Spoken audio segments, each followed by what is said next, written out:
My name is Nora Sterling, and I am 38 years old. For 15 years, my entire family genuinely believed that I filed mundane paperwork in a windowless cubicle at a regional bank somewhere. Then, on a freezing Saturday morning in November, my mother aggressively grabbed my shoulders in her pristine marble kitchen and ordered me to confess to a violent felony that my younger sister had committed. A 65-year-old man was lying in the intensive care unit with a shattered spine and massive internal bleeding. My sister had been driving my car when she hit him. My father stood across the granite kitchen island and did the brutal, calculating math out loud, exactly the way he handles every human interaction in his life. "She has a state assembly campaign to launch," he said, his voice completely devoid of emotion. "You have absolutely nothing to lose." My sister Bella didn't even bother to look up from her smartphone. She just smiled that sickening, rehearsed political smile and casually asked, "Who would ever believe you anyway, Nora?" They had a high-priced defense lawyer sitting right there at the kitchen island before anyone had even asked me a single question. And they were so breathtakingly arrogant, so incredibly sure of my total compliance, that they had already typed out my legal confession. What absolutely none of them knew about my actual career, about the highly classified digital telematics my vehicle had been silently recording, and about the woman who was completely awake and listening when my sister stumbled home that night, systematically tore this corrupt family apart, piece by piece over the next 7 weeks. Welcome back to Shattered Hearts.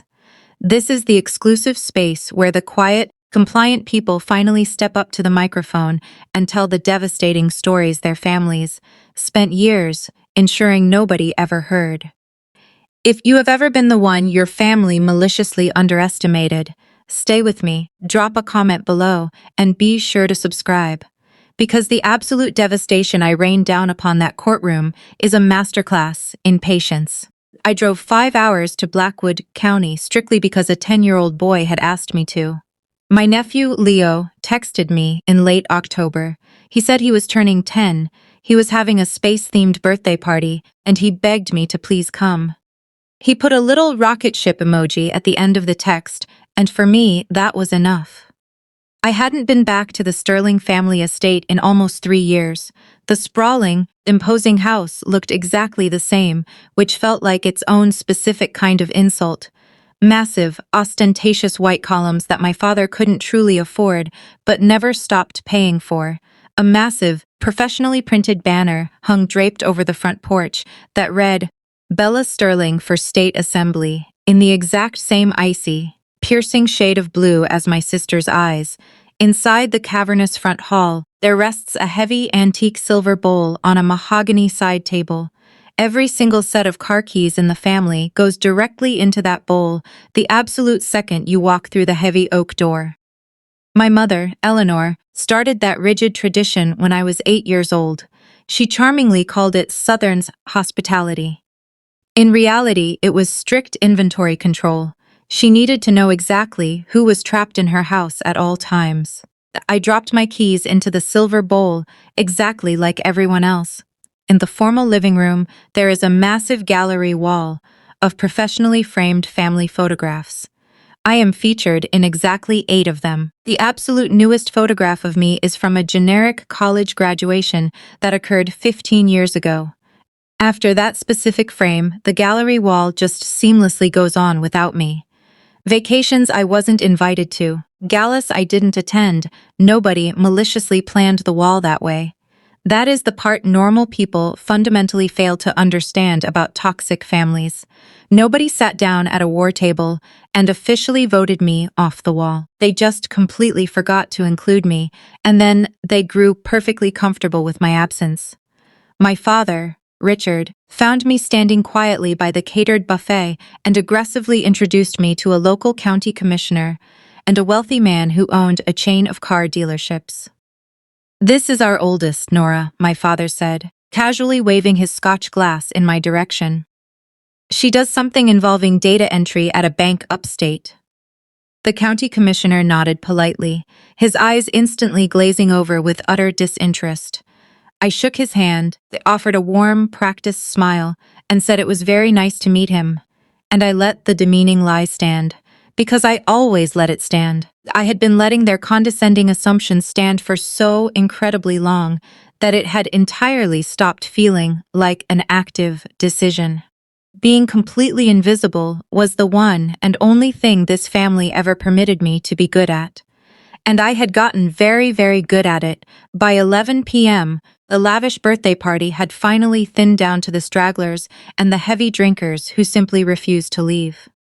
My sister Bella was still going strong, operating on the exact same manic, performative frequency she had been vibrating on since she was 16.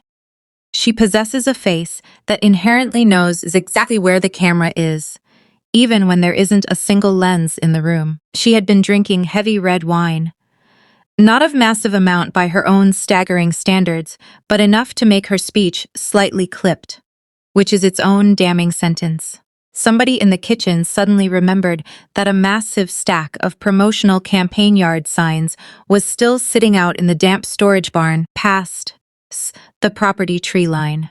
My mother sighed and said it could easily wait until the morning.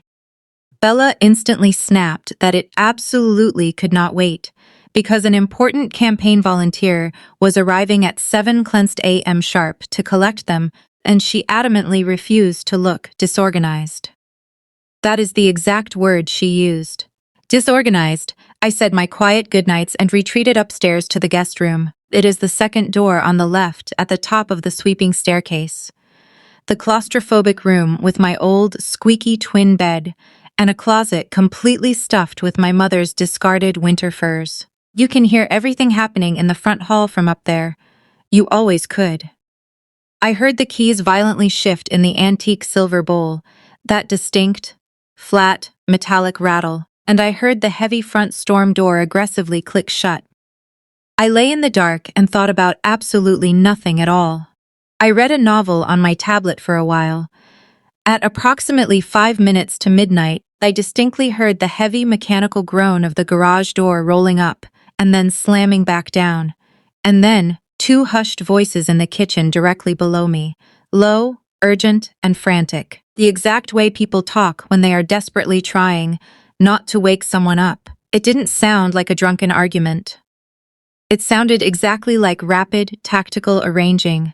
I eventually fell into a restless sleep. When I tiptoed downstairs to the kitchen for a glass of water sometime after 1 a.m., the silver bowl in the front hall was completely empty. Not one single set of keys rested in it. In a house with 4 expensive vehicles sitting in the driveway, I noticed the glaring absence the exact same way you notice a framed picture hanging severely crooked on a wall. And then, I simply got my water, went back upstairs, and I didn't think about it again for 2 more days. I really, desperately should have. The local morning news, at 7 a.m., was playing softly on the kitchen television while I was brewing a pot of coffee. A man had been violently struck on Route 9 near the local farmers' co-op just before midnight, and he had been left there to bleed out in the freezing ditch. He was 65 years old. He was currently in critical condition at Mercy Regional Hospital, undergoing emergency spinal surgery. Witnesses on the dark road had briefly spotted a dark-colored hybrid SUV speeding eastward, and they had managed to catch a partial read on the license plate. The oblivious news anchor seamlessly moved on to discussing a high school football score. I stood completely frozen at the kitchen counter, the glass coffee pot suspended in my hand, and I physically felt the ambient temperature of the entire house violently drop around me. My father had been locked inside his wood-paneled study, with the heavy door securely shut since 6 a.m. That absolutely never happens on a Sunday morning. Through the thick wood, I could faintly hear him barking into his cell phone, aggressively using the specific, threatening voice he exclusively reserves for people who deeply owe him political favors. Bella did not come downstairs. My mother briskly entered the kitchen, pouring herself a cup of coffee with trembling hands, and flatly announced that my sister was suffering from a debilitating migraine. I set the coffee pot down. I walked out the back door and down the sprawling driveway to retrieve my overnight bag from my car. I found my mother already out there. She was standing in the freezing morning air, wearing a thin cashmere cardigan thrown hastily over her silk nightgown, frantically wiping down the inside edge of the wooden garage door frame with a damp dish towel. At 7:15 in the morning, she turned, offered me a sickeningly bright, totally hollow smile, and said, "The coastal pollen this year is just absolutely unbelievable, Nora." My custom-ordered, dark charcoal hybrid SUV was parked at the very end of the gravel row, and it was absolutely not in the position where I had parked it. I had backed into the space exactly the way I do every single time I park a vehicle. It was currently parked nose in. I slowly walked around to the front of the hood. The right passenger headlight housing had a massive, jagged crack violently running through it, splintered exactly like a dropped sheet of ice. There was a sickening, pale smear of something scraped deeply along the curve of the bumper, and the entire front quarter panel was unnervingly clean. Not clean like a car that had just gone through a professional wash. Clean like somebody had frantically, aggressively scrubbed at it with a wet chemical rag in the dark. I stood there, my hand resting flat against the freezing metal of the hood. My mother walked up the gravel driveway behind me. She didn't bother to ask what I was looking at. She didn't feign ignorance. She just placed her hand on my back and said, "Come inside the house, Nora. We are having a family meeting." Marcus Vance was already sitting at the granite kitchen island. Marcus is a high-powered, incredibly corrupt defense attorney who has served as my father's personal legal fixer since before I possessed a driver's license. He was the man who taught me how to cast a fishing line off the local dock when I was 9 years old. He had a thick yellow legal pad resting open in front of him and a steaming cup of my mother's coffee. And he had been sitting there long enough to completely finish the cup. That was the very first detail that explicitly told me exactly what kind of morning this was going to be. They didn't call their defense lawyer after they had a conversation with me. They called their defense lawyer instead of having a conversation with me. My father walked into the kitchen, sat down heavily on a leather bar stool, and did not bother to say good morning. They immediately started talking, and I deeply need you to understand exactly how they talked. Because the chilling vocabulary is the entire point. Absolutely nobody asked, "Is that poor man going to survive?" Nobody bothered to ask what his name was. They used the word exposure. They coldly discussed the critical window of the next 72 hours. They stressed that if this gets a media narrative before we successfully provide one, the campaign is dead. Marcus used the sterile legal phrase, manageable outcome, twice in 3 minutes. My mother calmly poured him a second cup of coffee, and underneath all of that corporate, sanitized legal jargon, the actual horrific facts of the night assembled themselves directly in front of me, exactly like grotesque furniture coming out of a box. Bella had drunkenly taken the car keys out of the silver bowl at 11:30 p.m. Bella had taken my specific SUV because it was the last vehicle parked in the row, and absolutely nothing was blocking it from reversing out. Bella had been heavily drinking red wine since foreclaft in the afternoon. Bella had struck a human being, panicked, and sped back to the estate at 5 minutes to midnight with a shattered headlight. She had not called for an ambulance. My mother had simply made her a calming cup of chamomile tea. Nobody had dialed 911. Nobody had driven back out to the freezing darkness of Route 9. A 65-year-old man had lain bleeding in a muddy ditch beside his shattered bicycle for 19 agonizing minutes before a passing commercial truck driver finally spotted him. Then, Marcus smoothly slid a crisp sheet of white paper across the granite island. He turned it so it faced me perfectly. It was already meticulously typed.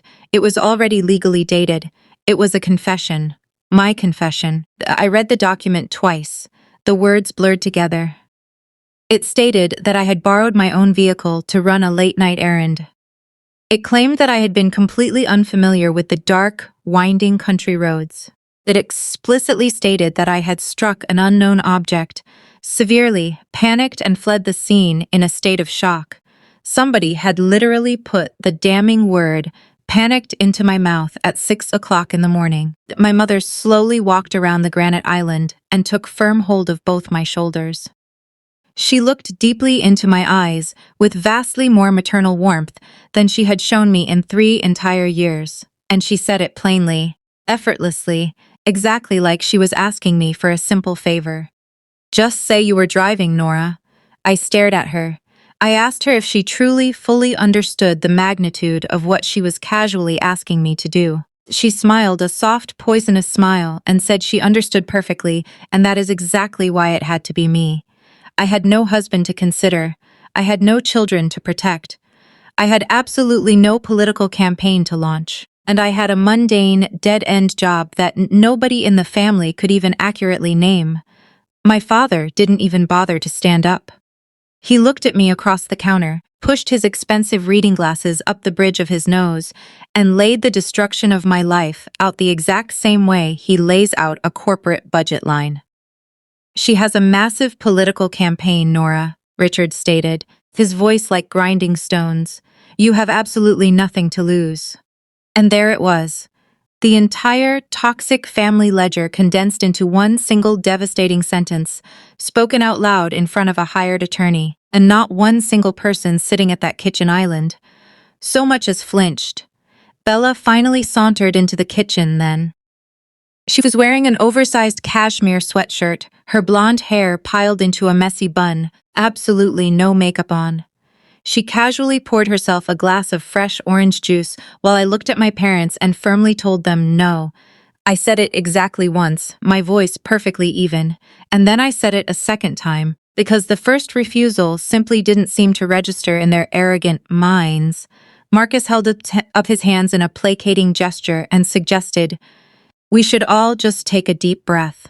My father slammed his hand on the counter and snarled that we absolutely didn't have the time to take a breath.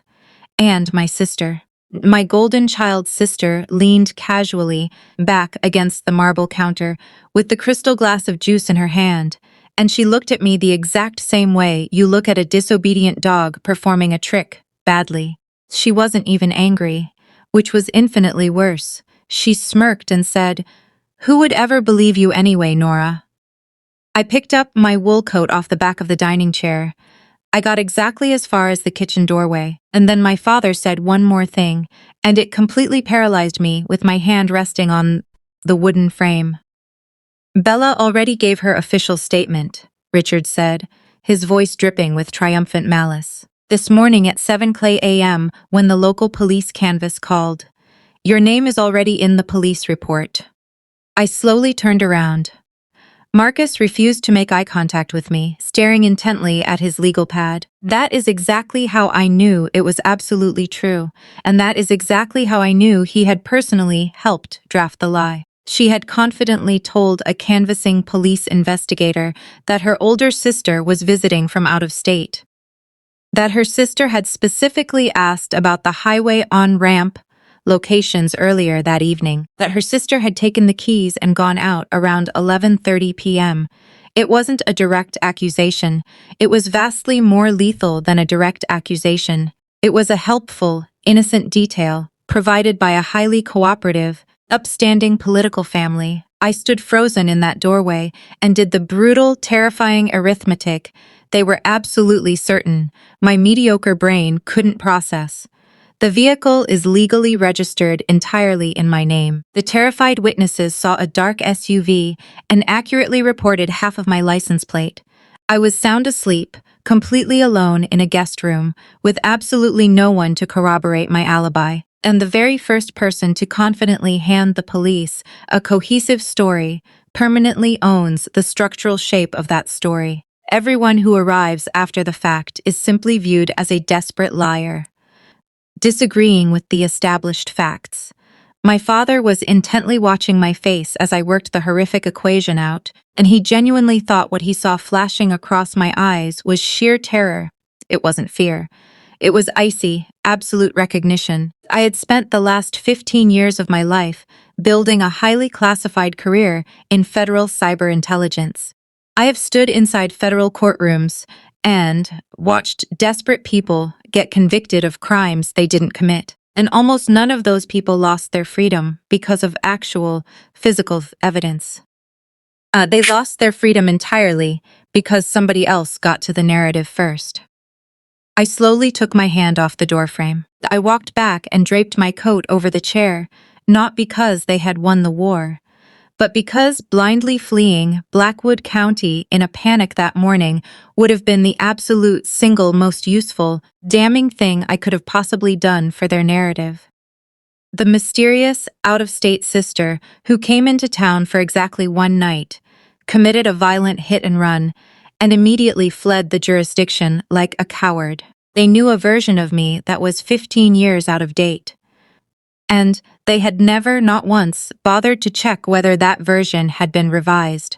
That was their very first catastrophic mistake. It was absolutely not going to be the most expensive one.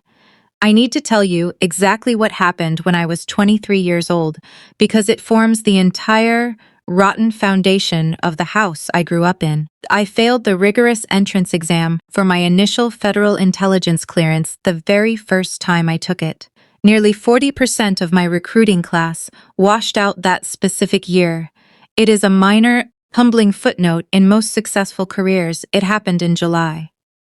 My father was exactly 6 weeks out from launching a massive, multi-million-dollar commercial real estate development project, and a man desperately seeking zoning approvals needs a charming, relatable public story that makes him appear human and grounded to the local politicians.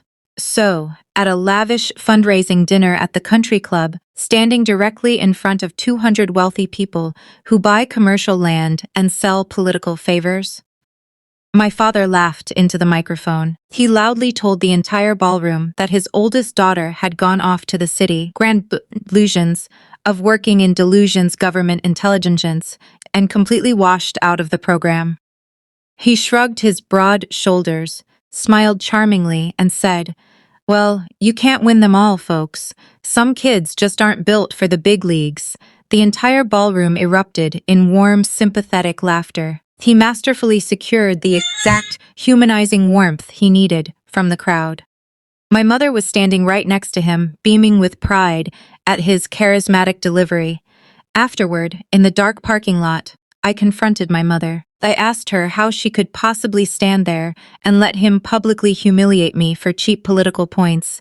She reached out and delicately adjusted the collar of my dress. She was incredibly gentle about it, which is the specific detail that haunts me the most. She looked at me and said, "We don't have absolute truths in this family, sweetheart. We simply have versions.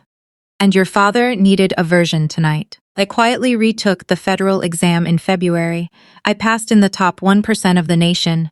I never ever told them. I packed my bags, left Blackwood County, and accepted a grueling junior analyst position 400 miles away. And I learned something vital in my very first year of federal service that I tragically mistook for wisdom for the next 15 years.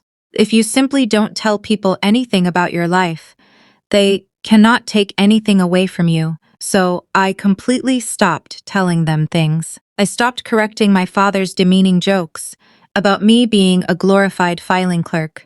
I stopped sending them updates about my promotions. When I was officially sworn in as the Senior Director of Cyber Intelligence years later, I stood in a secure briefing room and pinned the badge to my jacket completely alone because I hadn't invited a single person who shared my last name to the ceremony. I stubbornly told myself that my absolute silence was dignity. It took a 65-year-old man bleeding out in a muddy ditch on Route 9 to brutally show me what my silence actually was. Compliance. By Sunday afternoon, the state police had officially taken the hit-and-run case away from the local county jurisdiction. Thomas Gable had rapidly gone from critical condition to remaining in critical condition on life support, and the impending charge was going to be a severe felony either way. A seasoned state detective named Sarah Pruitt called the estate and formally stated she would be aggressively scheduling interviews with every single person who had been present at the residence on Friday night. My father took that phone call standing in the grand hallway, his hand clamped tightly over the receiver, his face pale. Then Marcus returned to the house at 4 p.m. with a significantly cleaner, legally sanitized draft of my typed statement. The damning word, panicked, was completely gone, expertly replaced with the phrase, became temporarily disoriented by the weather conditions. He set the crisp document down on the coffee table, smiled warmly at me, and said there was absolutely no rush to sign it. And then, in the exact same breath, he smoothly noted that the county attorney's office would require the signed document by a week from Thursday, which is the absolute definition of a rush. That is exactly how corrupt fixers work. Somebody smiles, tells you there is zero pressure, and then hands you a lethal deadline, fully expecting you to only hear the first part.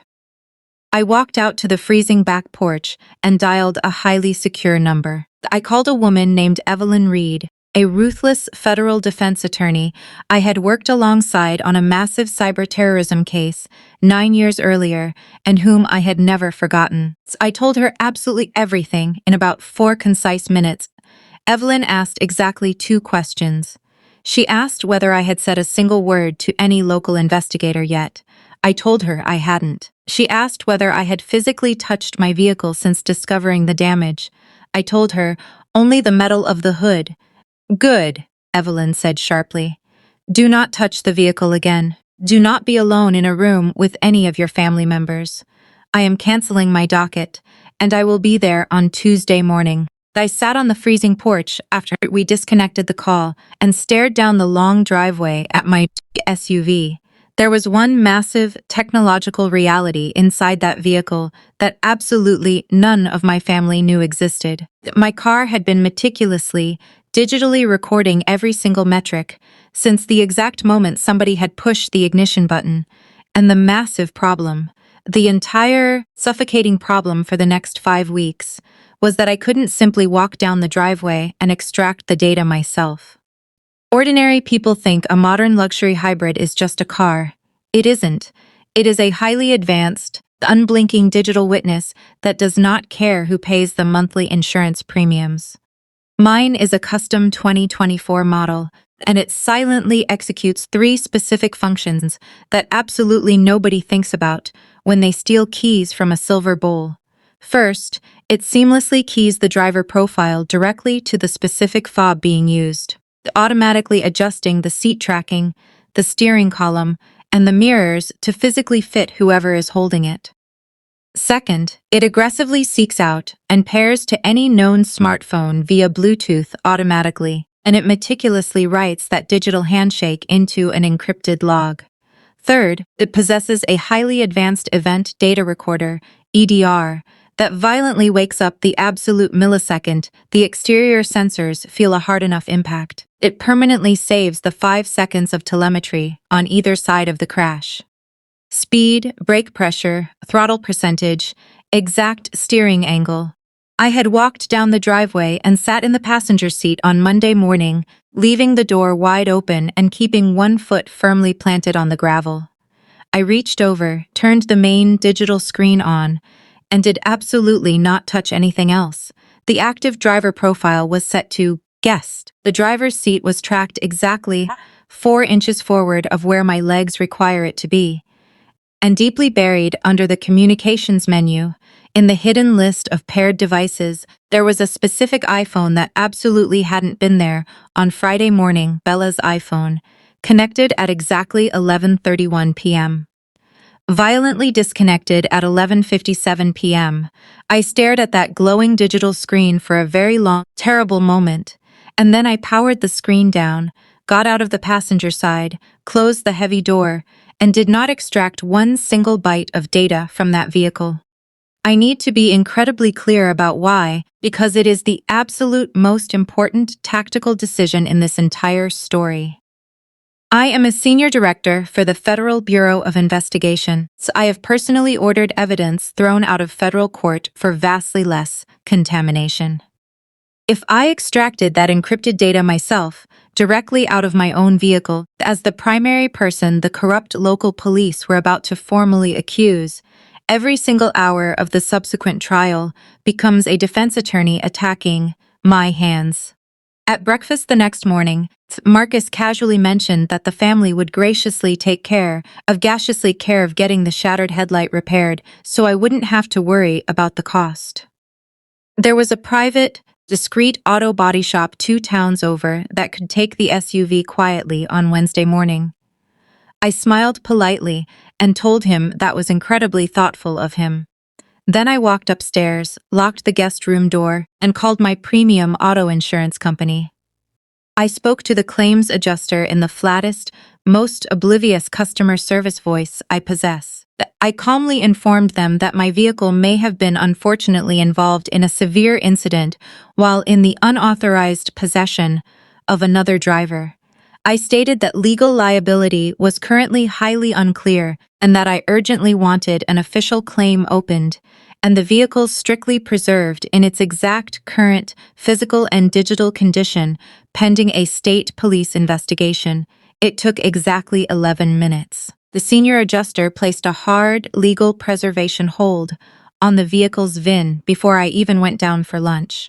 Absolutely no licensed auto body shop in 3 surrounding counties will ever touch a vehicle with an open catastrophic claim and a legal preservation hold attached to it.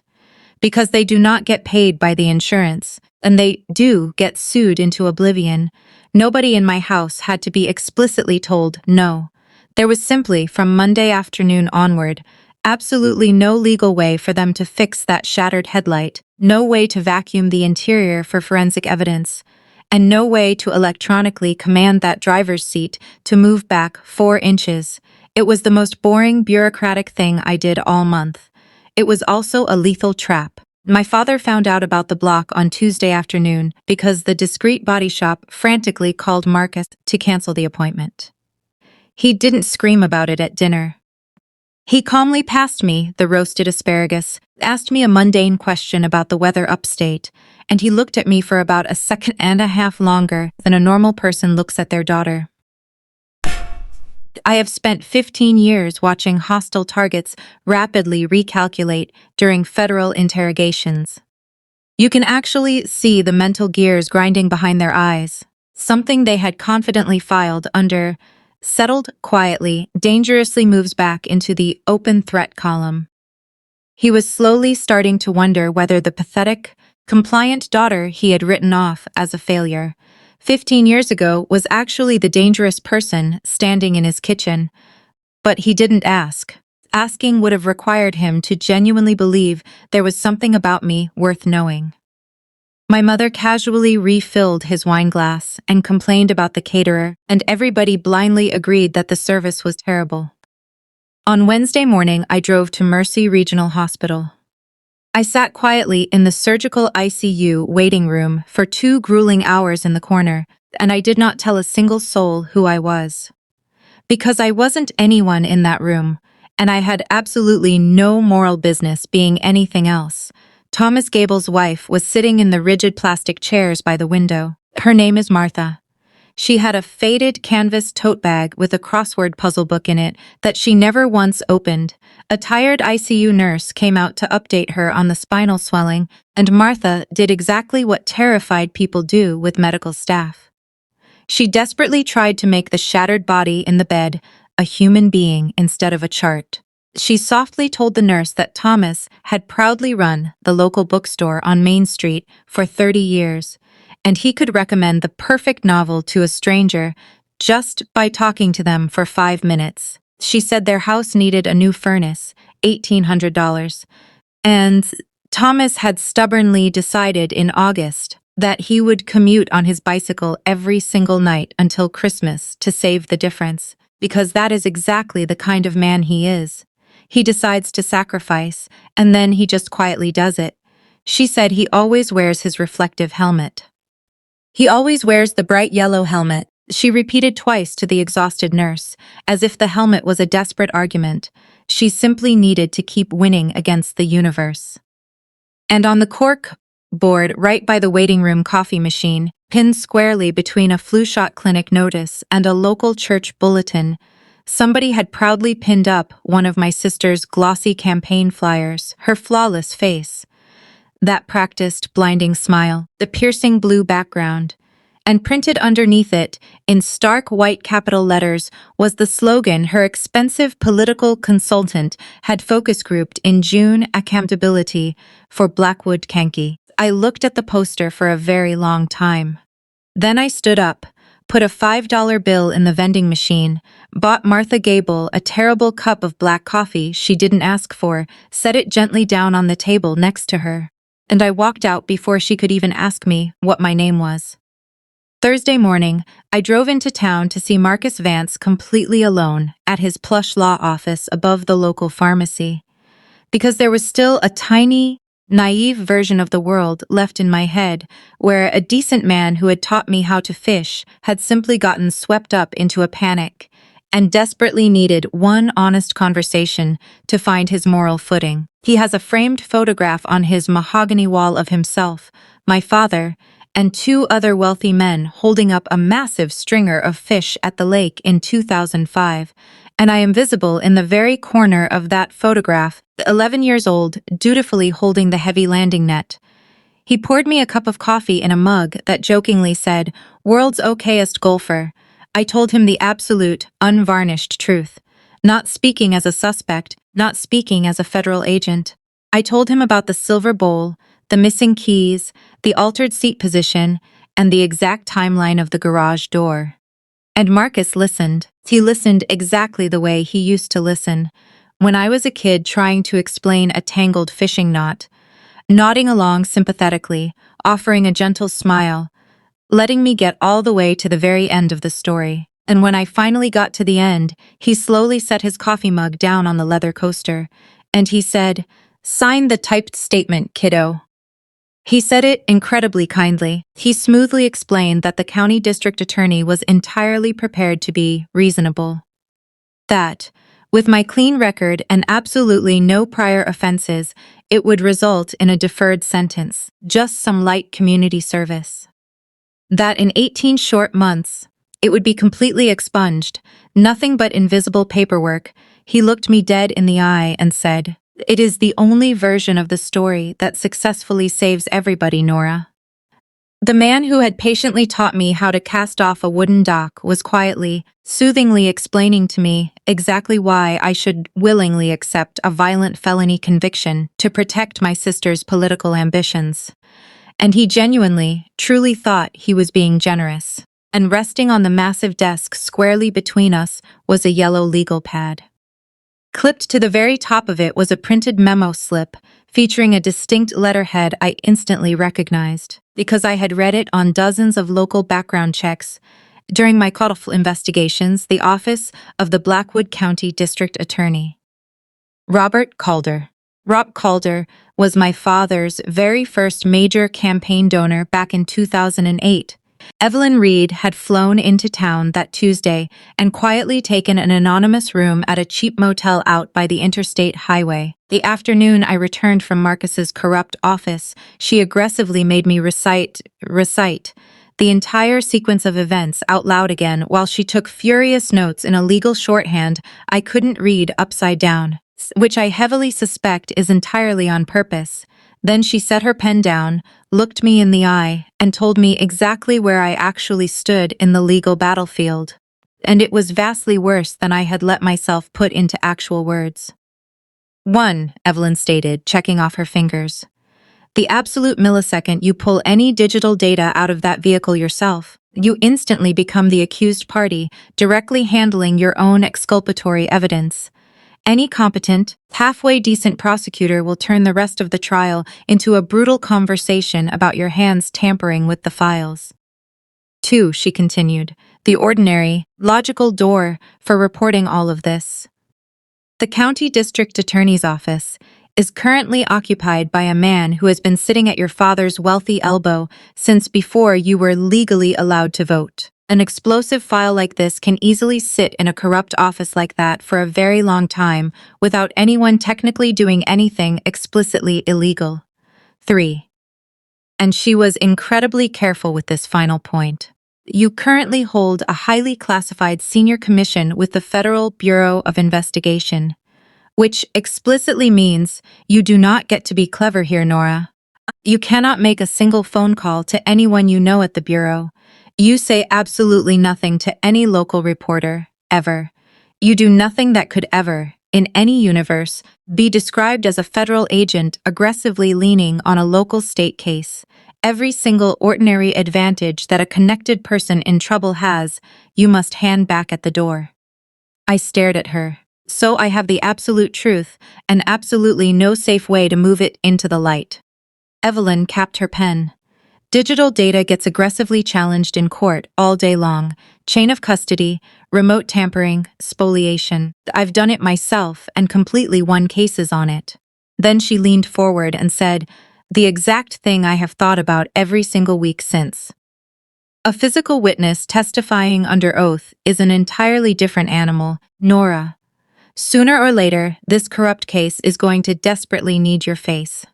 My face, the one solitary thing I had spent 15 years successfully keeping completely out of every single frame in that toxic house. We executed the extraction on a Friday afternoon in the freezing, abandoned parking lot of a strip mall on the absolute edge of the county line. Because Evelyn Reed desperately wanted solid concrete, neutral security cameras, and a verifiable business address officially in the legal record, she hired an independent, highly credentialed forensic digital technician out of the Capitol. His name was David, and he arrived with his own specialized decryption equipment, his own meticulous chain of custody paperwork, and a high-definition camera mounted on a tripod that silently recorded the entire grueling process. Evelyn narrated the recording exactly like a seasoned federal prosecutor reading a mundane grocery list. Exact date, exact time, GPS location, all present participants, vehicle identification number, and current odometer reading. David methodically photographed the shattered headlight housing, the pale scrape on the bumper, the seat rails positioned 4 inches forward, the internal odometer, and the vehicle's encrypted paired device list. All of it extensively documented before he even put on his latex gloves to touch a single component. Then, he delicately pulled the vehicle's central telemetry module and the primary storage drive. When he was completely finished, he held the small, metallic components out to me on the flat of his palm. I stood in that freezing parking lot and held the entire, horrific night of the hit-and-run in my bare hand for about 10 seconds. The module is physically smaller than a house key. It weighs practically nothing. David asked if I wanted to plug it into his secure laptop and review the raw data contents before he officially sealed it. I looked at the module and I said, no. Evelyn's sharp eyebrows shot up 1/4 of an inch, which, for a woman made entirely of ice, is the equivalent of a scream. If I watch it first, I explained calmly to the camera lens, then every single answer I give to law enforcement from here on out becomes an answer I have had the luxury of tactically shaping. One day, a corrupt defense attorney is going to aggressively ask me under oath whether I reviewed this data before I told my story. I am going to want to look the jury in the eye and say no. So David dropped the module into a heavy, brown paper evidence bag. He sealed the flap with bright red, tamper-evident tape, signed his name directly across the seal, and dated it. Evelyn signed her name directly under his. The bag went into a combination-locked steel briefcase in the trunk of Evelyn's rental car. I didn't definitively know what was on that drive. I only knew exactly what my car had been awake for, and the dark stretch of Route 9 absolutely wasn't the only thing the hybrid's computer remembered that night. If you have made it this far into the story, you already implicitly know this narrative isn't really about a car accident. It is about exactly who your toxic family has permanently decided you are, and the catastrophic fallout that occurs the very first time you violently refuse to agree with their assessment. If you have ever been coldly written off by the people who were supposed to protect you, tell me in the comments. I read every single one of them. Now, let me tell you exactly what my mother did next, because she brilliantly, sociopathically waited until the exact right emotional moment, and she is very, very good at this. Sunday evening, there was a lavish dinner at the estate. Not a hostile family meeting, but a warm, nostalgic dinner featuring her famous beef Wellington and the roasted baby carrots I have loved since I was a child. A meal that had absolutely not been served in that dining room in over a decade. My mother had deliberately brought out the massive, leather-bound family photo albums. They sat stacked at the very end of the mahogany table, exactly like an offering. My young nephew Leo was there, and he was miraculously allowed to stay up far past his bedtime. My father warmly asked me detailed questions about the city I lived in, and he actually sat in silence and listened to my entire answer. Bella happily passed me the butter and complimented the cut of my blouse. It was the warmest, safest room I had been in with these people since I was a teenager, and every single, comforting degree of that warmth was highly engineered and entirely on purpose. Knowing that fact did absolutely nothing to protect my heart from it. After Leo was sent upstairs to bed, my mother placed her hand flat on the table and softly made the offer. Marcus had spoken directly to Robert Calder, the corrupt district attorney. They had arranged a discreet plea to a significantly reduced misdemeanor count. Absolutely no jail time. Minimal community service. A deferred judgment that automatically seals the record permanently in 18 months. And then, my mother said the specific part she had been saving up. She said it incredibly softly, looking right into my eyes with a mother's desperate, manufactured love. "And you would be part of this family, again, Nora," Eleanor whispered. "Truly, deeply part of it. Lavish Sunday dinners, Leo's birthdays, the holidays. It's all of it. For 15 years, you have been standing outside the window looking in, sweetheart. I'll put your picture back up on the wall myself." For 15 years, I had been emotionally starving in the cold, and my mother finally opened the heavy oak door. And the non-negotiable price of admission written on the door was a violent felony and a 65-year-old man paralyzed in a hospital bed. The truly terrifying thing wasn't the illegal offer.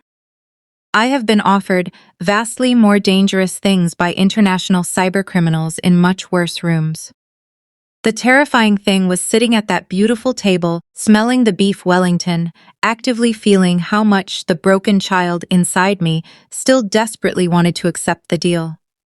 And profoundly understanding, for the very first time, that they had always known exactly how desperate I was. Thomas Gable woke up from his coma on the 18th of November. I heard the news from an exhausted nurse's aide who recognized me hovering in the ICU waiting room and simply assumed I was an anxious niece. He had survived the second brutal spinal surgery. They had successfully fused the shattered vertebrae. On the 22nd, they finally got him vertical for the very first time. I was standing quietly down the hall when they attempted it. Two burly physical therapists, a heavy metal walker, and a 65-year-old man with a spine full of titanium hardware, desperately trying to move exactly 8 feet across a sterile hospital room. It took him 4 agonizing minutes.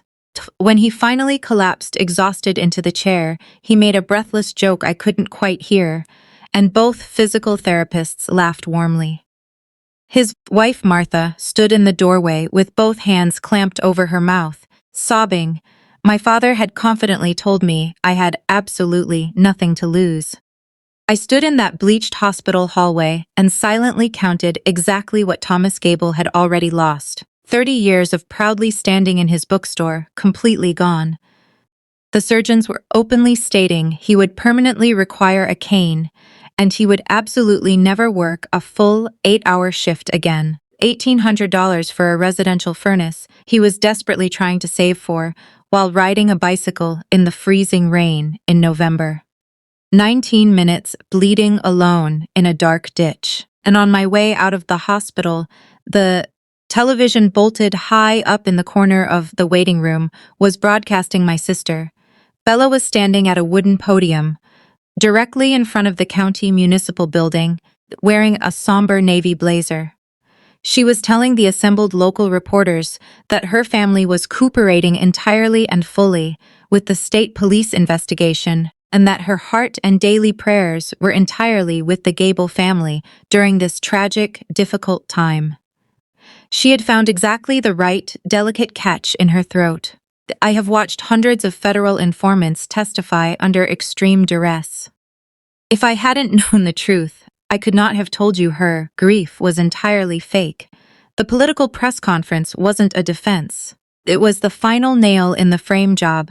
2 days later, the local county newspaper ran a massive front-page piece about the ongoing hit-and-run investigation. Buried deeply in the 11th paragraph was a damning sentence officially attributed to a source incredibly close to the family. The anonymous source stated that the suspect vehicle belonged to an older sister who was severely estranged from the family, who lived far out of state, and who had been experiencing a prolonged, difficult time mentally. That was it. 3 isolated facts, all technically legally true, masterfully arranged into a dangerous, unstable person, estranged, out of state, mentally unstable. I read the digital article sitting in a freezing motel parking lot, and I felt something I hadn't felt since I was 23 years old. It is the highly specific, nauseating vertigo of helplessly watching a horrifying version of yourself get meticulously built by people who share your exact last name, and profoundly knowing that the sensational lie will always, inevitably travel vastly faster than your boring truth ever will. That exact same evening, my nephew Leo texted me for the very first time in a month. He is 10 years old, Leo. Aunt Nora, did you really do it? Nobody in the house will tell me anything. I sat on the edge of the stiff motel bed and typed and deleted about 6 different furious answers. I desperately wanted to tell that innocent little boy absolutely everything. I wanted to tell him that his glamorous aunt had been drinking heavily since 4 in the afternoon, that she had left a dying man in a freezing ditch, that she had maliciously let her older sister's name go into a formal police statement. Every single word of that would have been undeniably true, and if I sent it, I would have been doing to a 10-year-old child exactly what my father had sadistically done to me at a country club fundraiser 15 years ago. So I simply wrote, "I did not, Leo. I promise you I will tell you the entire, true story when it is safe to do so," and I put the phone face down on the nightstand. Because when I eventually told that kid the absolute truth, I needed it to be legally provable. And those are 2 very different things. I drove the 5 hours back to my jurisdiction on a Wednesday for exactly 1 day, and it was the loneliest 24 hours of the entire ordeal. I drove directly to FBI headquarters and bypassed my division entirely. I went straight to the Office of Professional Responsibility, OPR, to see the Deputy Director of Internal Ethics, a rigid, precise man named David Vance. His office has absolutely no windows, and I self-reported the entire situation before local law enforcement could officially discover my federal identity. It is the absolute only tactical move that has ever successfully worked in the history of federal clearance retention. I formally told him that a member of my immediate family had maliciously implicated me in a severe state criminal matter, that I was highly likely to be called as a material witness, and that I fully intended to cooperate with the local state police. He meticulously wrote every single word down. Then he looked up and gave me the strict, unyielding rules.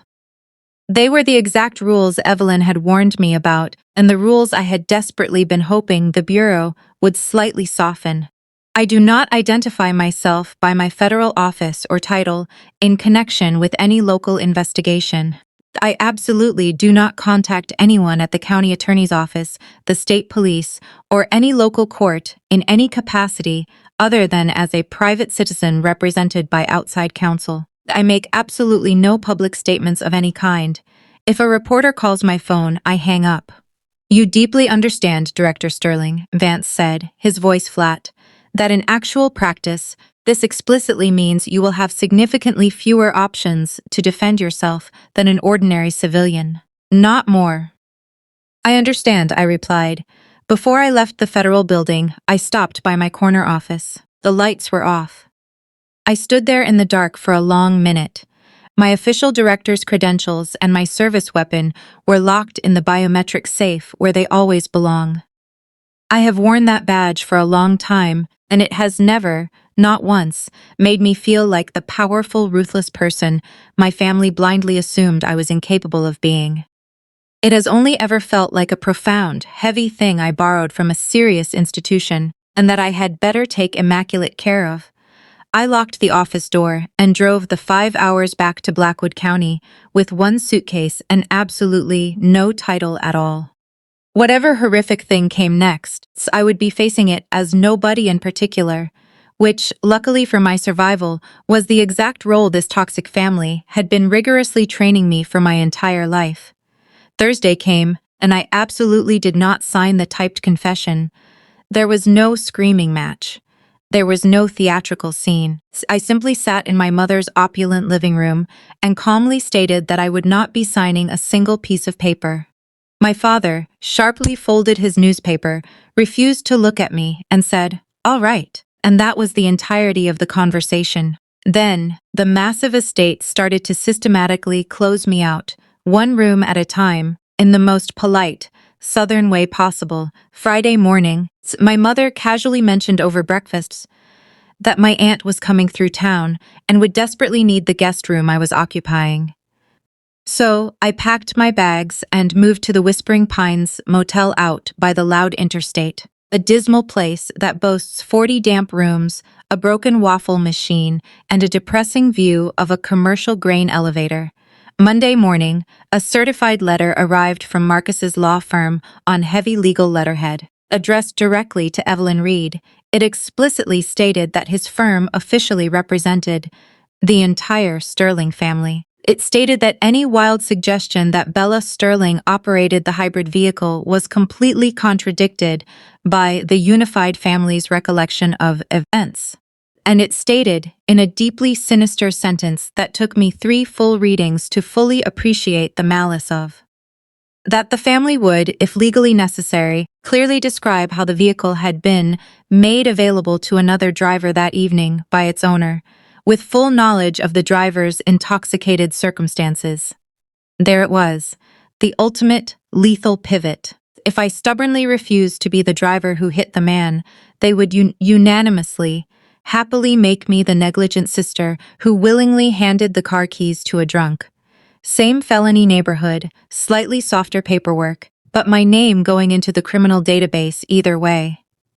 That exact same afternoon, State Police Detective Sarah Pruitt called my cell phone. She politely asked whether I could come into the State Police barracks in Brannigan on Wednesday morning. And then she said, in the flat, practiced way that law enforcement officers say things they have specifically decided to word very carefully. "And please, Miss Sterling, bring your legal counsel with you." I hung up the phone, sat on the edge of that lumpy motel bed, and fully understood that I had just been formally moved into a suspect category. The state police post in Brannigan is a sterile, depressing brick building boasting a faded state flag and a humming vending machine that only accepts exact change. Evelyn met me in the asphalt lot, carrying her heavy leather briefcase. Detective Sarah Pruitt is a woman around 45 years old, and she possesses the highly specific, exhausted patience of somebody who has been lied to professionally every day for 20 years and stopped taking it personally around year 6. She started the interview by calmly telling us 2 things, which I absolutely did not expect, and which violently changed the entire trajectory of the month. The first was that exactly 11 days earlier, the state police had gone directly to my vehicle's manufacturer with a hard subpoena for the cloud-based telematics on my SUV. They had successfully retrieved their own unassailable copy of the paired Bluetooth device log and the EDR crash record directly from the corporate servers in Detroit. It had absolutely nothing to do with me, or my hands, or my sealed red evidence bag in Evelyn's trunk. The digital world had a second, backdoor access point, and it had been quietly opening the entire time without requiring my permission. The second bombshell was that Bella's official police statement had a massive, glaring hole in it. She had confidently told the local canvassers that the Sterling household was completely asleep and quiet after 11:15 p.m., but a paranoid neighbor's high-definition doorbell camera directly across the county road had clearly caught my distinctive headlights speeding down the Sterling driveway at 11:29 p.m. and returning erratically at 11:56 p.m. And my sister had explicitly put herself upstairs in bed for all 27 of those critical minutes. Then Prout folded her hands and asked me to walk her through my version of the night. I did. The silver bowl in the hall, what my mother instituted at the party, the keys going in at 4:00 p.m., the red wine, the argument about the yard signs, the stairs, the second door on the left, the rattle of the silver bowl, the heavy storm door slamming, the garage mechanics at 11:56 p.m., the hushed voices, the water, the completely empty bowl at 1 a.m., the morning news at 7 a.m., the wet dish towel on the garage frame, the violent crack in the right headlight housing, the passenger seat pushed 4 inches forward, and the paired device list that explicitly said, Bella's iPhone, at 11:31 p.m. The defense lawyer already sitting at the granite island, the typed statement with my name legally printed on it, and the word panicked deeply embedded in the text. I did not editorialize once. When you have professionally listened to 10,000 witnesses during federal investigations, you quickly learn that the honest ones are incredibly boring and sequential, and the liars are desperately emotionally vivid. At the very end of my timeline, Pruitt flipped back a page in her notepad, stopped, and read something twice. Then she slowly looked up at me. Just one more procedural question for the file, she said, tapping her pen. Occupation? I hadn't planned the reveal. There was absolutely no grand theatrical moment where I actively decided the exact day or time to drop the bomb. She simply asked a routine demographic question off a standard intake sheet, and I answered it. Because you either answer direct questions from state investigators entirely truthfully, or you don't answer them at all, and there is absolutely nothing in between that ends well for anyone. I looked her dead in the eye and said, Senior Director of Cyber Intelligence, United States Federal Bureau of Investigation. The tiny interrogation room went completely, suffocatingly quiet. Evelyn stared intently at the table, suppressing a smirk. Pruitt did not say anything or move a single muscle for about 4 full seconds, which is a terrifyingly long time in a small, windowless room. And then she slowly wrote it down. And she asked for my specific clearance division, and I told her, and she meticulously wrote that down too. She had exactly one follow-up question, and honestly, it was an exceptionally good one. Why exactly wasn't this federal title anywhere in the initial county background file? Pruitt asked, squinting. I looked at her. Because my family firmly believes I do data entry at a bank, and nobody at the county level bothered to look past their assumptions. Pruitt closed the manila folder. She stood up, opened the heavy door, and walked us out through the front lobby. And as we reached the exit, she formally extended her hand to shake mine. Thank you for coming in today, Director Sterling, Pruitt said loudly. My mother was sitting right there in the lobby. She had driven over to the barracks entirely on her own, without telling anyone, simply to sit in a cheap plastic chair by the vending machine, appear helpful and available, and desperately try to eavesdrop on what the state police were saying about her Golden family. She was exactly 6 feet away. She heard all of it.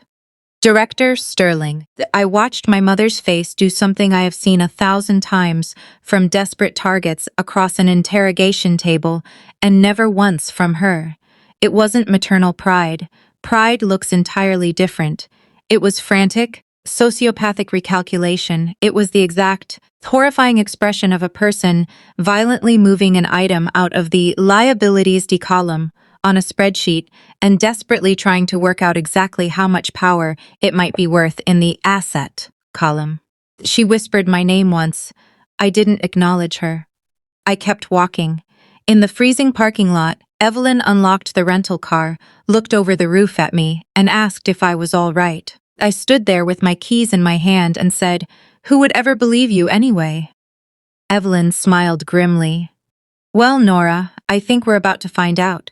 The revelation made it back to the estate inside of an hour. My father called my cell phone that very evening. He excitedly asked me to come by the house, and I coldly replied that we could speak out on the back porch, and we did. With the heavy glass door securely shut behind us and the harsh yard security light blazing. I had spent the entire 5-mile drive over, aggressively bracing for the wrong emotion. I genuinely thought he would be furious about the 15-year concealment, or deeply humiliated, or that somewhere buried in his rant would be one pathetic sentence about how he wished he had known his daughter was successful.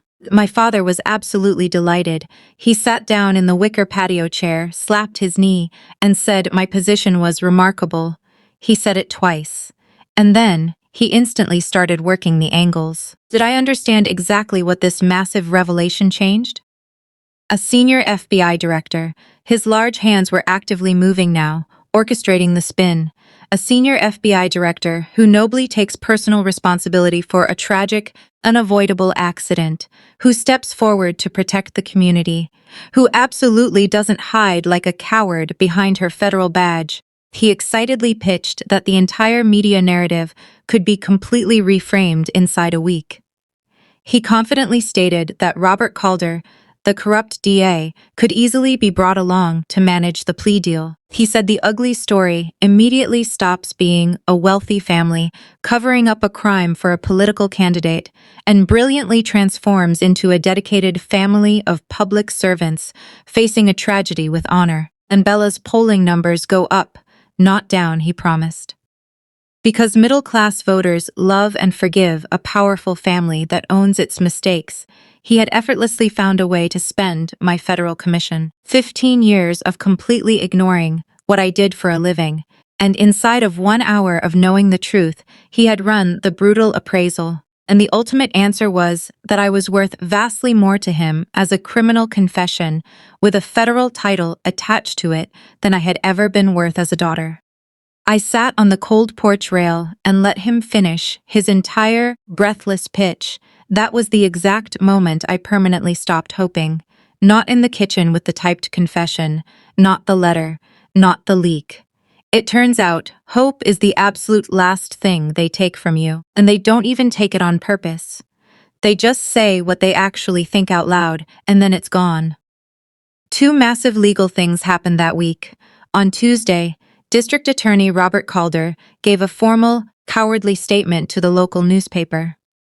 He announced that his office had reviewed the state police matter, that the digital evidence to date did not conclusively establish beyond a reasonable doubt who was operating the vehicle, and that he would absolutely not be charging anyone at this time. He used the word tragedy and the phrase grieving community, and Thomas Gable was paralyzed but not dead, and absolutely nobody at that newspaper aggressively pressed him on the corruption. On Thursday, Marcus filed his supplemental letter to the state police.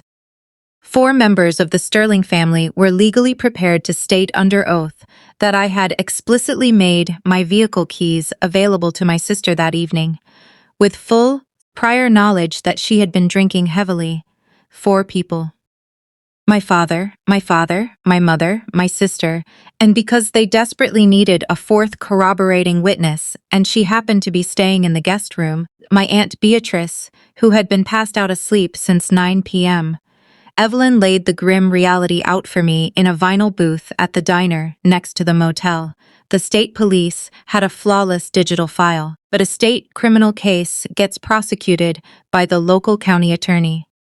And the county attorney had just publicly announced to the press that he wasn't prosecuting the Sterling family.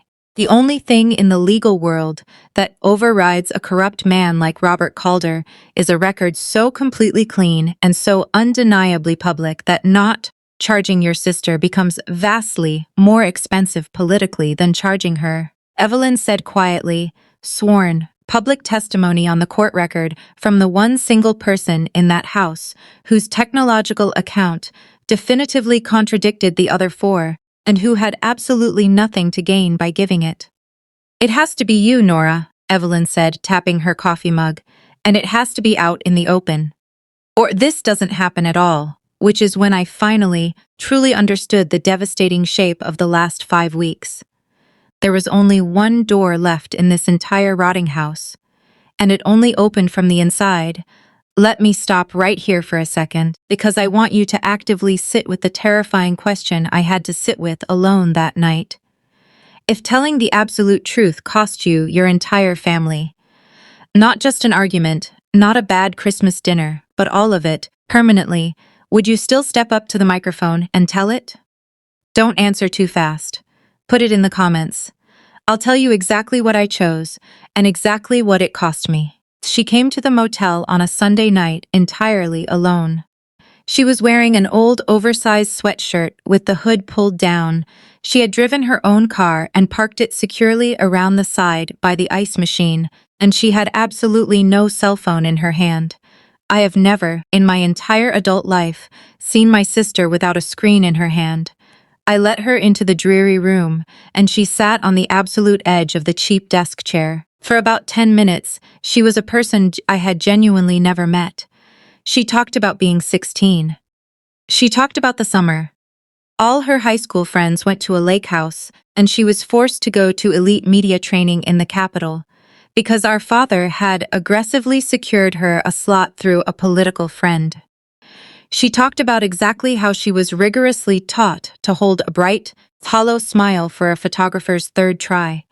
She said that when she was in 9th grade, she got a C in chemistry, and our father completely refused to speak to her for 4 agonizing days. And she said it completely flatly, the exact way you would casually mention the weather. Then she looked up at me with exhausted, hollow eyes and said, "Do you know what it is actually like to be this family's only investment?" And I did know, actually. From the brutal, starving other side of it, she didn't apologize to me. That is the specific part I deeply need you to hear. In that entire vulnerable conversation, she never, not once, said Thomas Gable's name. She never asked if the paralyzed man was going to be okay. She never said she was sorry for absolutely anything except her own perilous position. What she had come to my motel room to do was trade. "Take the plea deal, Nora," Bella whispered, her voice cracking.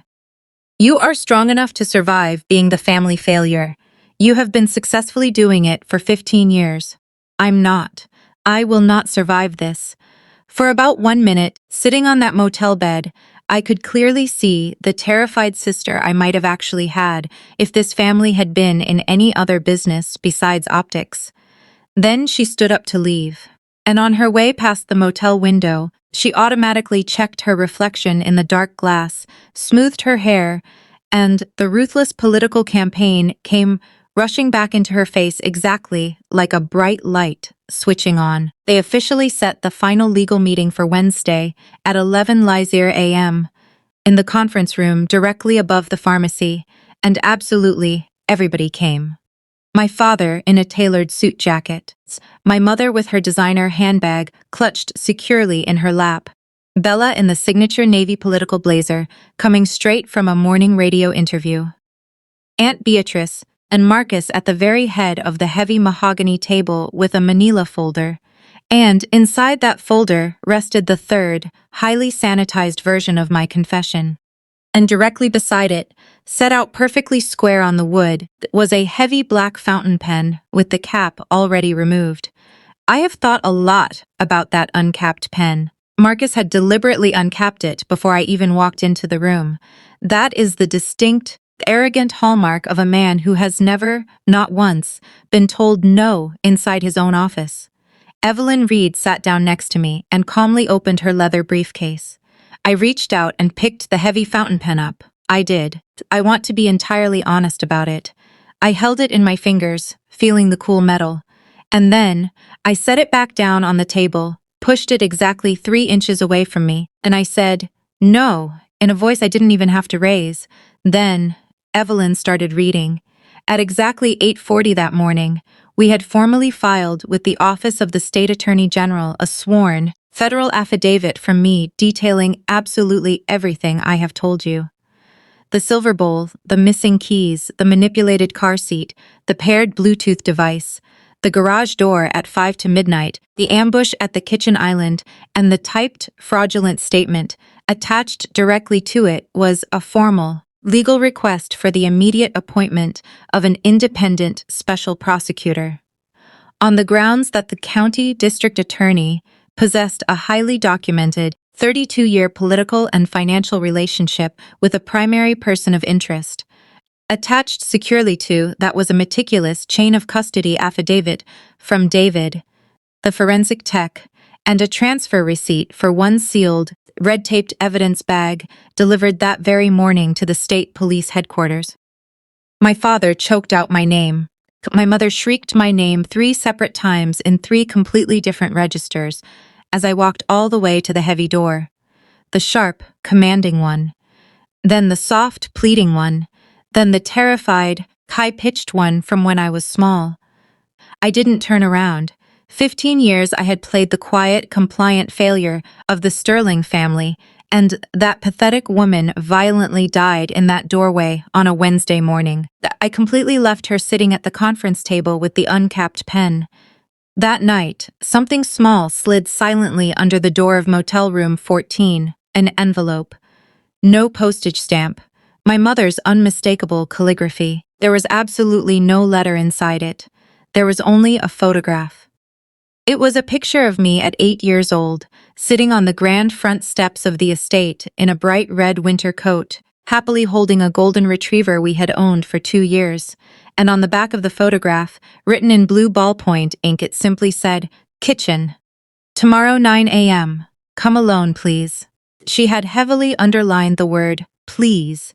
So I sat at that massive granite kitchen island for the second time, in the exact same seat, drinking the exact same coffee. And my mother finally told me the devastating truth she had never told anyone. On the night of the hit and run, she absolutely did not go to bed. She stayed wide awake because there were still 4 lingering guests in her yard and a noisy caterer's van in the driveway. She was standing in the dark front room at 5 minutes to midnight when the heavy garage door violently went up. She met Bella in the kitchen. My sister's hands were physically shaking so badly she couldn't even extract a tea bag from the cardboard box. And my mother walked out through the mudroom, stood in the freezing garage, and stared directly at the right front hood of my hybrid SUV. At the shattered headlight housing and the sickening pale scrape. She came back inside, walked straight to the antique silver bowl in the front hall, took every single set of car keys out of it, and shoved them deep into her cardigan pockets. Not so nobody could drunkenly drive again. She took them so that at 7 a.m. the next morning, when the horrific local news inevitably broke, absolutely nobody in the house would be able to officially testify under oath what keys had been where. She had known since 11:58 p.m. that night. She had known exactly what happened when she frantically wiped the garage doorframe with a dish towel. She had known when she calmly poured Marcus his coffee. She had known when she aggressively came around that granite island, put both of her hands on my shoulders, looked me dead in the face, and demanded I say I was driving. I asked her why on earth she was telling me this now. She reached across the cold granite and desperately took my hand. She was weeping, yet she was simultaneously completely, chillingly composed, and I instantly realized she hadn't come to that island to confess. Genuine confession requires actual regret. She had come to heavily negotiate. The preliminary hearing was the very next morning at 9:30 a.m. She had exactly 18 hours left on the clock, and she used every single one of them brilliantly. Because Eleanor Sterling is the absolute best, most ruthless strategist in that entire family and always has been. And the ultimate proof of her genius is that absolutely nobody outside of the estate has ever heard her name. She didn't aggressively threaten me. She didn't mention the federal affidavits, or the special prosecutor, or the newspaper. She held my hand tightly on the granite, and she made me the ultimate offer. And it was the absolute only offer in 15 years that ever had a microscopic chance of actually working on me. "Come home, Nora," she whispered tearfully. "Not just for a polite dinner. Come home and truly be our daughter again. lavish Christmases, Leo's graduations. Your father will proudly put your picture back up on the wall. I'll hammer the nail myself. Absolutely everything you have desperately wanted since you were 23, and you know it, and I know it. And then, softly, almost tenderly, came the venom. All you have to do is not remember quite so clearly tomorrow morning. She absolutely wasn't asking me to explicitly lie. She was far too smart for that. Outright lying under oath is a severe federal offense you can easily be prosecuted for. She was simply asking me to be uncertain, to testify that I couldn't be entirely sure about the exact timeline, that I had been deeply asleep, that it had been a very long, exhausting day.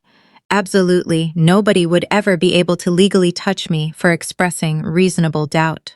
Thomas Gable would eventually go home with a titanium spine and a quiet, massive out-of-court settlement from an insurance company. My sister would be sitting in the state assembly by the spring, and I would finally, completely get my loving family back. And she masterfully finished her pitch the exact way she finishes everything. With the brutal sentence she taught me in a country club parking lot, when I was 23, only elegantly turned around and presented as a magnificent gift. Pick the version where you still have a family, sweetheart. I looked at the pristine wall, directly past her shoulder, at the gallery of framed photographs that permanently stop in the year I turned 23, and I gave her my final, absolute answer in one single sentence. And then I drove back to the dismal motel and slept like the dead for 6 unbroken hours, which genuinely surprised me. What I said to my mother in that kitchen was this: Mom, I have spent 15 years being the version that was convenient for you. Tomorrow morning, I am going to be accurate. Then I looked at her and said, I loved you. Because it was undeniably true, and because I desperately wanted it permanently on the record between us. And then I left. The Blackwood County Courthouse is a heavy, imposing limestone building constructed in 1911, featuring 9 steep front steps and a notoriously rusted handrail. At 8:20 a.m. the next morning, there were 3 local television cameras from the state capitol and a dozen frantic reporters waiting at the bottom of them. They absolutely knew by then. Somebody inside the county clerk's office had leaked the high-profile appointment. The bold newspaper headline that very morning had the phrase FBI Director printed in massive capital letters directly next to my last name. Forever, a frantic woman violently shoved a microphone near my face and shouted, Director Sterling, do you have any comment on your sister's criminal involvement? No comment, I replied smoothly. She chased me up a step. Are you appearing here today in your official federal capacity? I am appearing here today solely as a material witness, I stated. She screamed one more desperate question about my parents. I repeated, no comment, walked up the 9 steps, pushed through the heavy brass doors, and I absolutely did not stop. There is no chaotic media clip of me anywhere in existence saying anything emotional about any of it. And that was the entire, flawless strategy, and maintaining that cold silence cost me vastly more energy than anything else in this story. My father had arrogantly told me I had nothing to lose. He was technically right, in a way he had never bothered to look at closely. I had absolutely nothing they had ever valued or counted. All I possessed was my name, my sworn oath, and my titanium spine. And I was about to aggressively spend all 3 of them in one single morning. Inside, the grand courtroom smelled heavily of old radiators and lemon polish. And sitting in the very first row on the aisle, strapped into a complex motorized wheelchair, with his exhausted wife sitting tightly beside him, was Thomas Gable.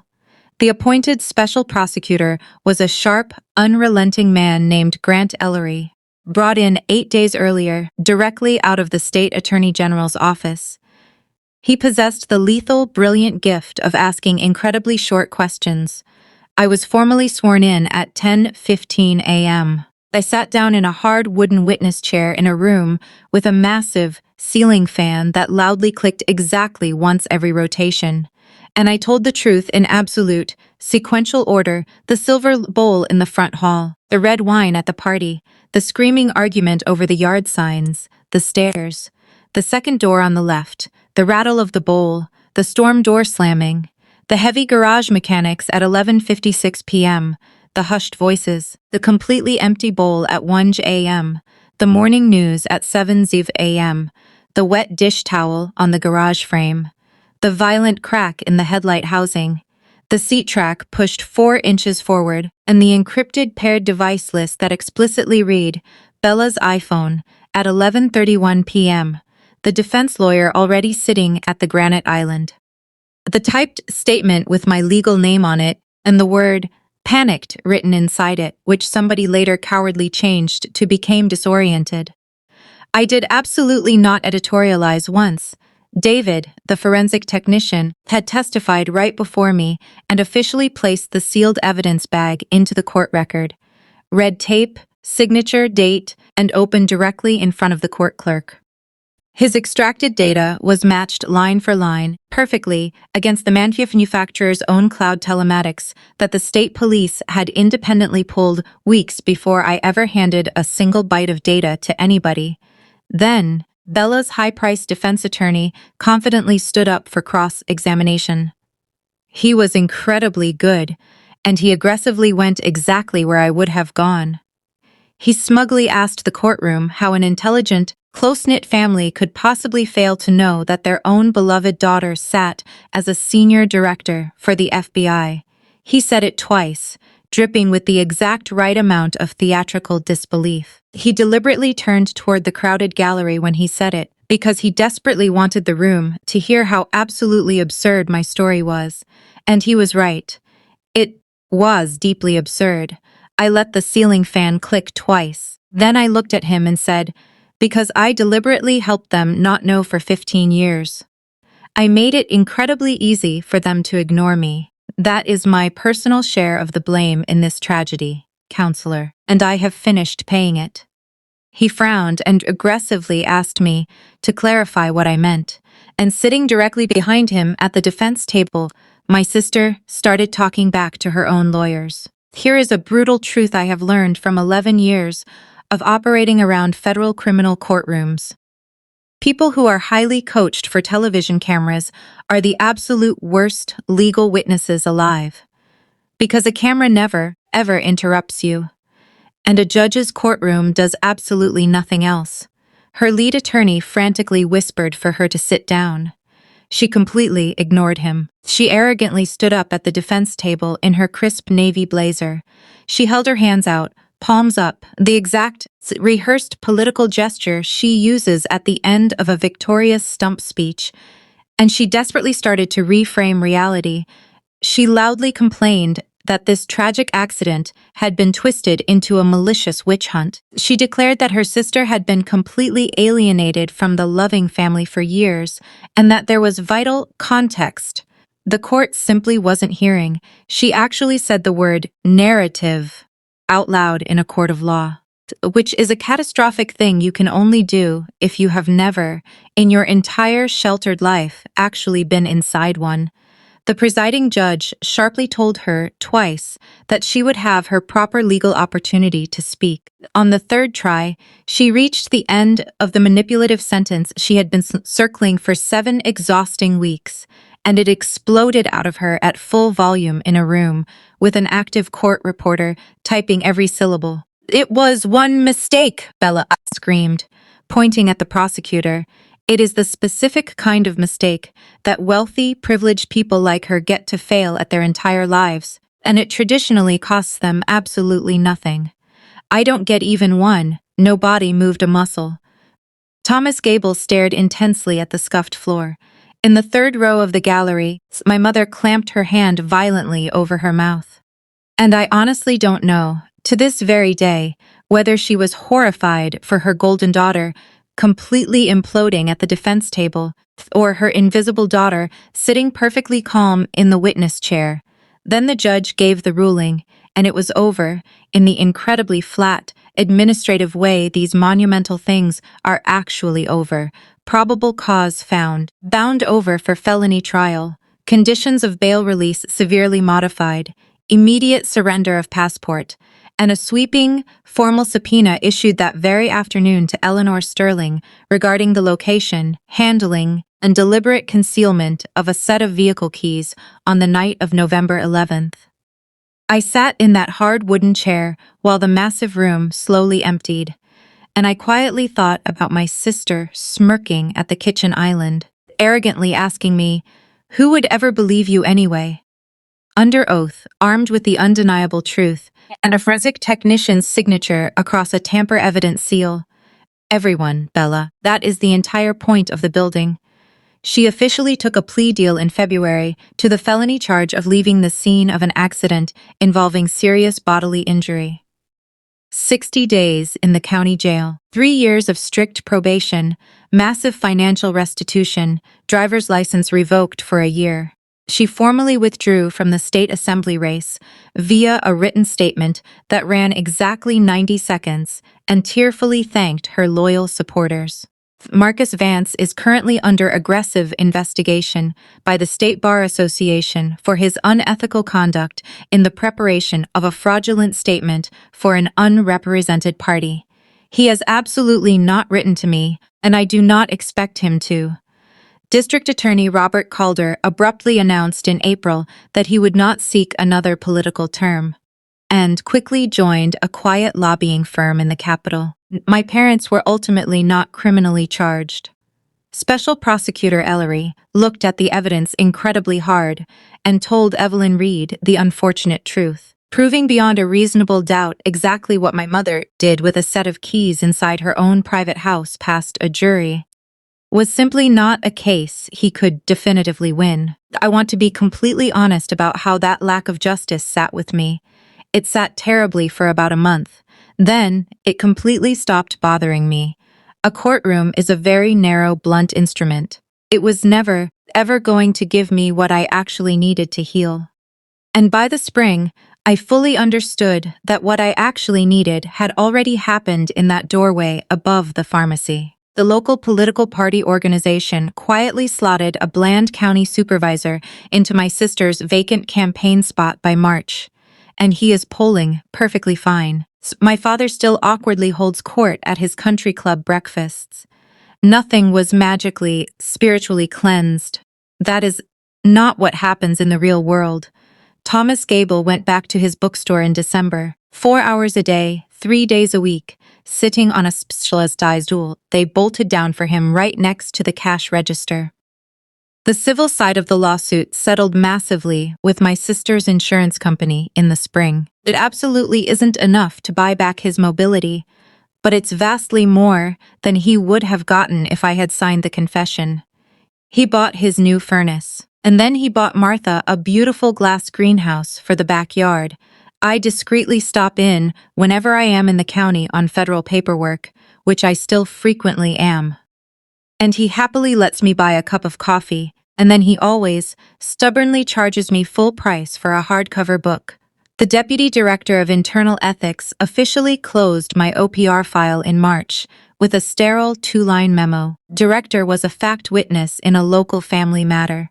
No abuse of federal office, no violation, and on the heavy wooden shelf in my corner office, directly behind the desk where most executives proudly display a portrait of their loving family, there is now a framed photograph of a kind older man wearing a cardigan, standing outside a bookstore, with one hand heavily resting on a cane and his other hand resting warmly on my shoulder.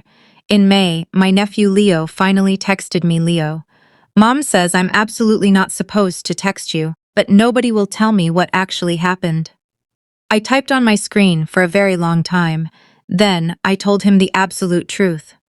All of it, delivered in the plainest, most honest language a 10-year-old boy could safely carry. And I deliberately did not make either of his parents out to be cartoon monsters, and I absolutely did not make them innocent. He wrote back, "Thank you for saying it straight, Aunt Nora. Nobody ever says it straight. There is exactly one more thing, and it is incredibly small. And it is the entire reason I am telling you any of this. In June, a brand new junior intelligence analyst started in my division. 24 years old, deeply nervous, and taking her coffee orders far too seriously. And on her second week, in the middle of absolutely nothing, she casually asked me whether I had any family living nearby. A year ago, I would have smoothly said, no, and let the conversation completely go, the exact same way I let everything go by for 15 years. And she would have written me down in her head as intensely private, and she would have been right. Instead, I heard myself say it completely out loud, the entire, brutal, true sentence. No, my family is 5 hours away, and we are completely not in contact. It is because my sister severely injured a man with my car. My parents aggressively asked me to take the felony charge for her, and I testified against them. She completely froze. She didn't know where to safely put her face. I smiled, told her it was completely all right, that people mostly don't know what to say to that, and that they absolutely don't have to say anything. Then we went seamlessly right back to reviewing the cyber threat matrix. My mother was absolutely right about one thing, and I have firmly decided to let her keep it. Families truly do run on stories. That part is undeniably true. But I am permanently done telling heavily edited versions. If your toxic family only conditionally loves the highly managed version of you that stays perfectly convenient for their image, that was absolutely never love. And the exact day you stop frantically auditioning for it is the day the rest of your beautiful, unbothered life is finally allowed to start. That's my story. One empty silver bowl, one sealed evidence bag, and one signature I never ever gave. If there is someone in your life who currently has you neatly filed away as the designated family failure, hear me clearly. You absolutely do not owe anybody a smaller, convenient version of yourself. Not at Thanksgiving, not ever. If this story stayed with you, send it to somebody who desperately needs it. Drop a comment, hit subscribe, and I'll see you in the next one on Shattered Hearts.